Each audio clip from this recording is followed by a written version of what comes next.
Hello viewers, I once again extend a very hearty welcome to all of you in this new session of my discussion on the topic of salt analysis.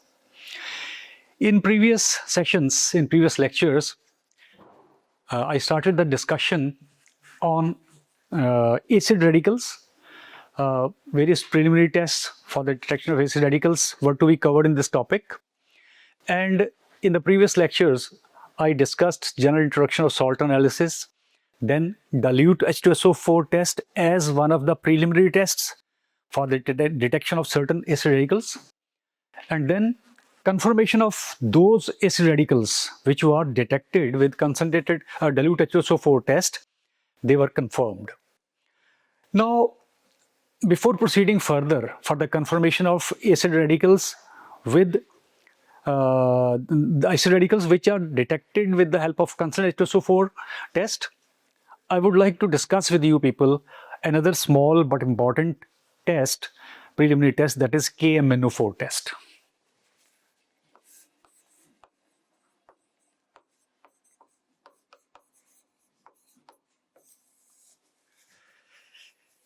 This test is performed after we perform the dilute H2SO4 test, because we come to know about if some radical is present to be detected with dilute H2SO4, then we come to know about that, and then we proceed further to detect some of the acid radicals which are to be confirmed subsequently, indicated subsequently with concentrated H2SO4 test. They give an indication in this KMNO4 test. Usually, the radicals about which we get information with this test are chloride, bromide, iodide, oxalate, tartrate, and some basic radicals which have oxidizable cations. For example, Fe2 positive, SN2 positive, etc. So regarding these radicals, we get some indication with KMNO4 test also. Now, as I told you that we have to perform this test after dilute H2SO4 test. So what we do is we check whether some radical to be detected with dilute H2SO4 is present in the mixture or not. If such radicals, that is namely carbonate, bicarbonate, sulfide, sulfite, thiosulfate, nitrite, etc., if they are present in the mixture, then first of all we'll have to decompose them, and then we perform this test. So what we do is we take about 1 gram of the given salt mixture. We add about a milliliter of dilute H2SO4 to it. If some radical to be detected with dilute H2SO4 is present, then we heat it. We heat the reaction mixture or we warm it so as to decompose it. Once the outgoing gases are ceased, that is, they cease to be emitted, then we add a few drops of KMNO4 solution into it, and then we observe what is happening. There are the observations. Now, all of us know that KMNO4 is a brownish blackish solid. When dissolved in water, it gives us purple solution. So how do we perform this test? To that solution from which the radicals of dilute H2SO4 test have been decomposed, we add more of dilute H2SO4 and then about 3-4 drops of KMNO4 solution in water. Now, there could be following observations. Number one, color of KMNO4 is discharged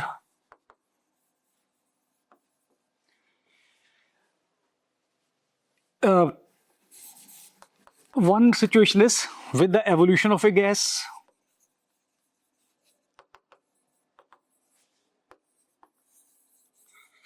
And another situation is without the evolution of gas.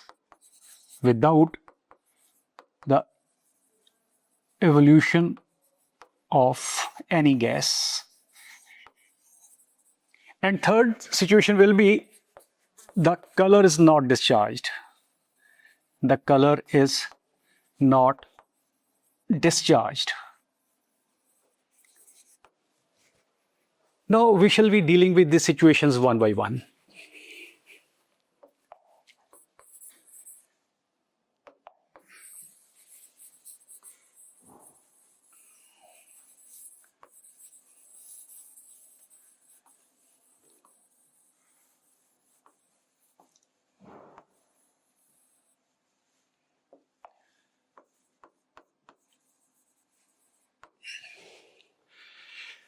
Now, before proceeding to these situations, I would like to share with you that KMnO4 acts as an oxidizing agent in acidic, basic, as well as in neutral medium also. But here we will be discussing KMnO4 as an oxidizing agent in acidic medium. So as I told that to the salt solution, we add a few drops of dilute H2SO4 and KMnO4 solution is added to it. Now, how the underlying chemistry is, KMnO4 in the presence of sulfuric acid will give following reaction.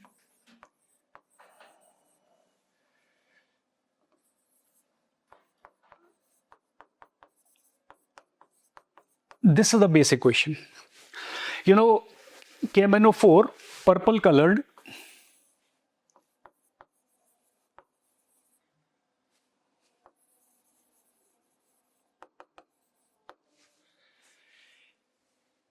in this forward reaction will give us potassium sulfate, manganese sulfate, water and nascent oxygen.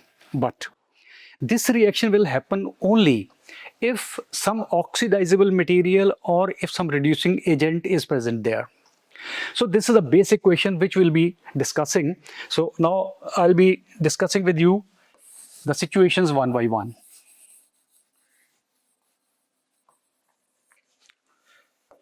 The first situation, that color of the KMnO4 solution gets discharged with the evolution of a gas. Now we'll have to detect from the observations, from the properties, that which gas could it be. So first case is evolution of greenish yellow gas which bleaches the moist litmus paper. So this greenish yellow gas would be chlorine gas, and this chlorine gas would be from a chloride. What is the chemistry behind? Suppose we have got this KCl. KCl on reaction with H2SO4 will give us 2KHSO4 plus, of course, 2HCl. Now, as I said, the basic equation, I would like to write basic equation here so that we are not required to write this equation again and again.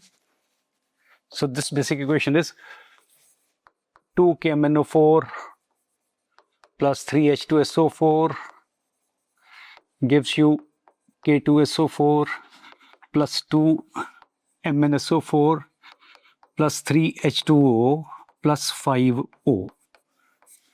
This is the basic equation. Now, this HCl which is furnished by the reaction of given chloride, say KCl with H2SO4, now this will undergo oxidation now. 2HCl plus nascent oxygen, this will give us, say, H2O plus chlorine gas, and this chlorine gas, greenish yellow gas,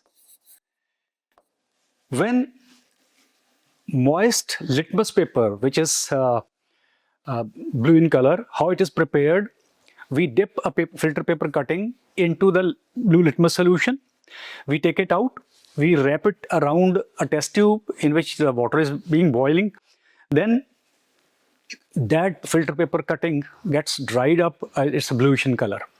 And when that moist filter paper cutting, having litmus solution, which is known as litmus paper, so when this moist litmus paper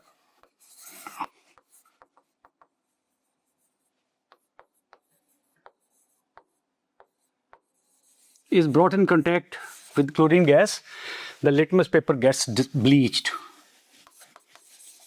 Litmus paper is bleached.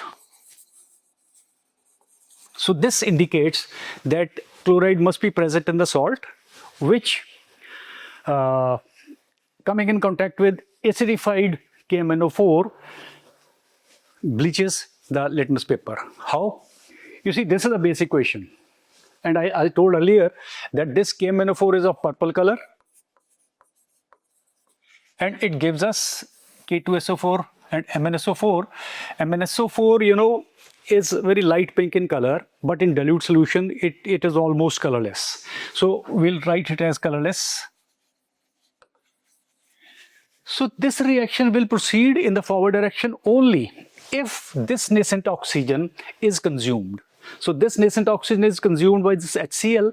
This reaction goes in the forward direction and color of the KMnO4 gets discharged. So this is how we are to confirm the chloride. Now second in the series comes bromide. I rub it here.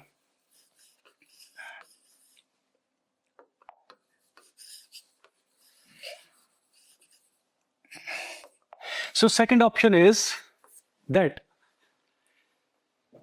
we get the evolution of orange yellow gas, which turns moist starch paper yellow. How? So this, suppose we have got a bromide with us, KBr, when comes in contact with sulfuric acid, will give us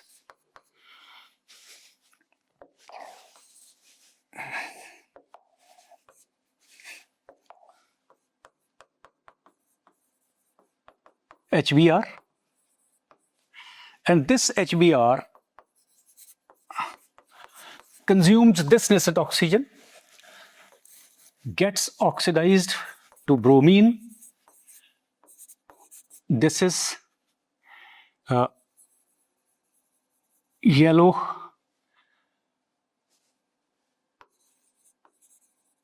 brownish gas, and then this bromine comes in contact with moist starch paper, which is, you know, white in color, and when this comes in contact with this paper becomes yellow, forming a complex of bromine starch complex. So in this way we'll be getting an indication that bromide is present. Now third in the series is another halide ion, that is iodide. So what happens? Suppose we have got an iodide as Ki. This comes in contact with sulfuric acid, will give you 2HSO4, plus of course we'll be getting 2Hi.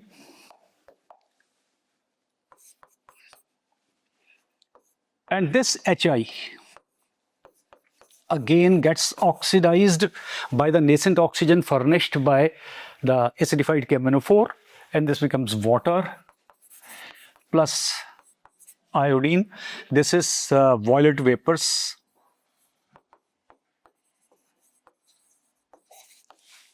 So when these violet vapors come in contact with moist starch paper,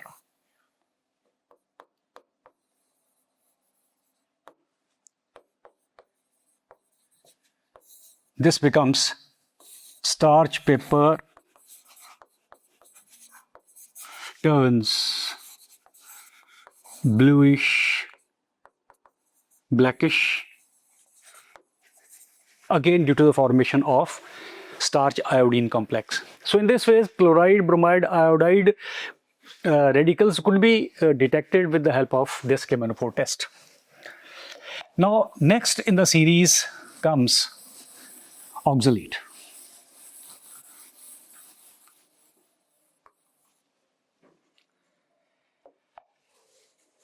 In case of chloride, bromide and iodide, the color of the KMnO4 solution was discharged with the evolution of colored pungent smelling gas. Greenish yellow in case of chlorine and reddish brown in case of bromide, and violet colored vapors in case of iodide. But in case of oxalate, you see, colorless, odorless vapors are evolved.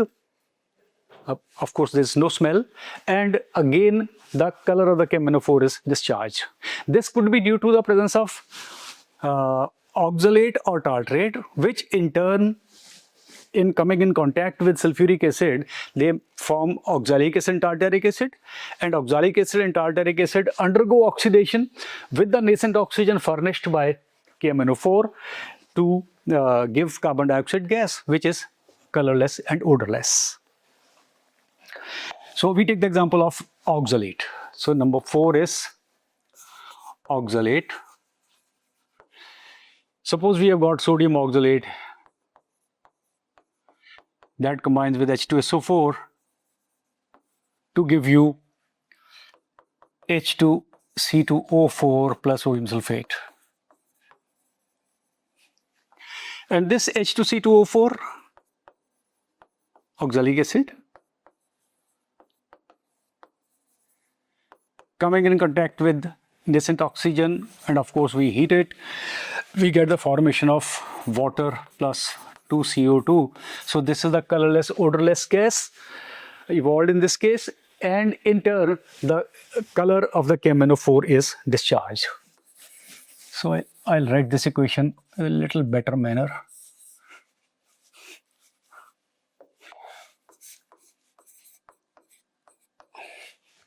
So in this way, KMnO4 changes into manganese sulfate, color is discharged, and the nascent oxygen is consumed by oxalate. Now, as I told earlier, that usually at this level we don't provide tartrate ion, so I am not going to discuss the test of tartrate. Otherwise, in case of tartrate also, tartaric acid on oxidation with nascent oxygen give you, of course, carbon dioxide and water. So this was the first situation, that is, color of the KMnO4 is discharged with the evolution of a gas. That gas could be having some color and some odor, and it could be odorless also. Now the second situation is that color of KMnO4 is discharged, KMnO4 solution लिख दो, is discharged without the evolution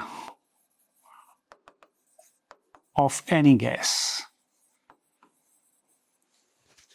This is the situation in which we have oxidizable cations. You see, these cations could be ferrous,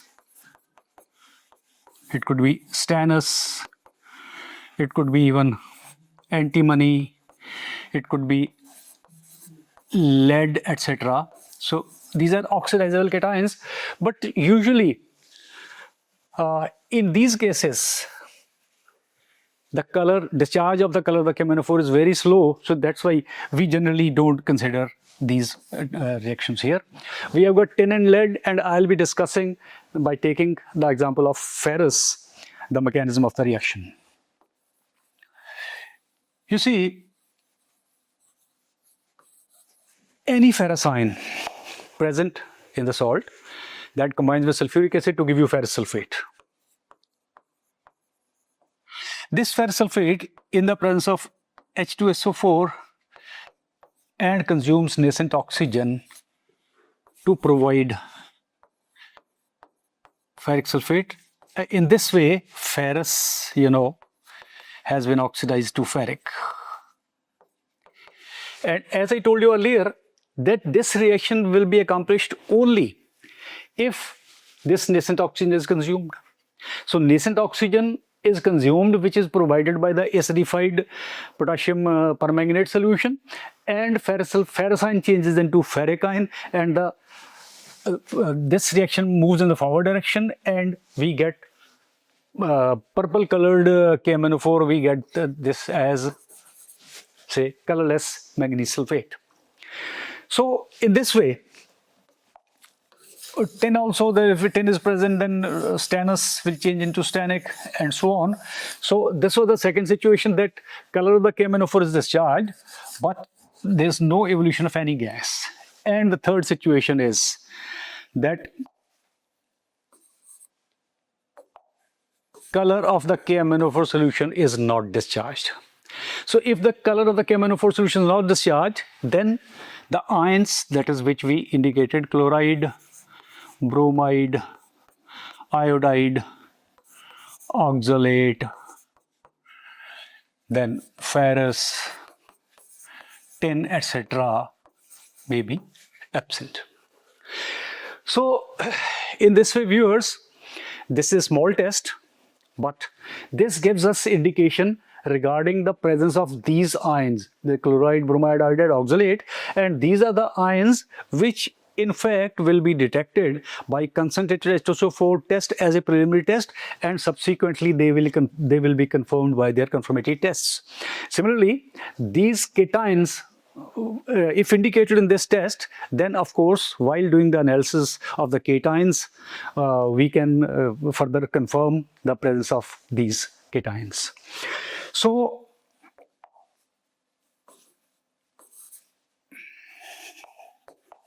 I hope this small test would give you an insight into the analysis of these ions, and this gives an indication, and the account which we have discussed today, that will definitely help you in understanding the chemistry behind the KMnO4 test.